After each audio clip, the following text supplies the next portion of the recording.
So for today's video, magpapagawa nga tayo ng motor dito sa JRN Bros. Malapit lang dito yan sa amin. Papagawa nga natin ang ating CVT belt at sinabay na natin tong handle grip. So habang binubuklat nga itong CVT natin, may nakita si paring Nico. Ito nga makikita sa video, parang natanggal yung lining ng ating clutch assembly. Ayan, yan. Yung clutch assembly na nga pala ito is from Speed Tuner by Mickey Maso. At ito mapapansin nyo rin sa video na to is ubos na rin yung groove ng ating bell.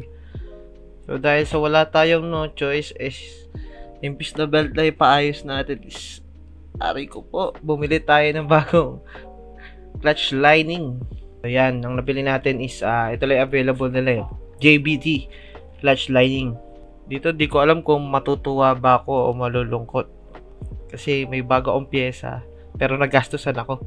Yun yung nakakalungkot na part, yung gastos. Yan, tamang himas lang sa bagong handle grip. Niro-road test na ni paring Nico. Yan, thank you nga pala kay Boss Nico ng JRN Bros. Ito nga ng paggawa nito is diretso tayo sa car washan.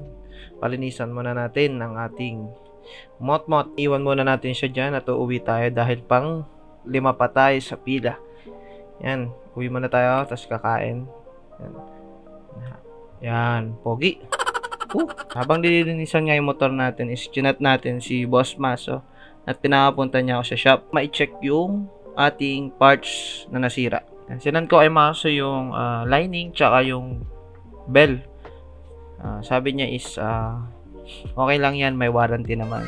Doon ako nagulat, may warranty pala. So, pinapunta niya ako dun sa shop niya. Yan, kinabukasan. Punta ako dun sa kanila. Sa shop. Sa may Antipolo.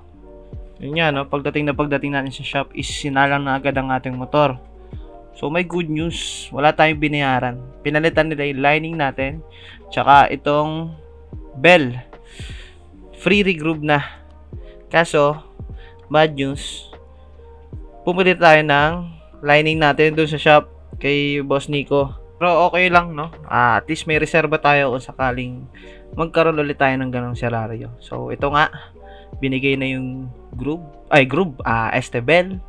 Naka-regroove na yan. Libre, walang binayaran. Ito yung clutch lining, bagong-bago. So, yun nga, pauwi na tayo. Tapos na yung paggawa natin ng ating motor. So, shoutout nga pala kay Boss Mickey Mazo ng Speed Tuner sa good service at sa warranty. Thank you. So, yun lang mga boss, no? Ride safe and God bless.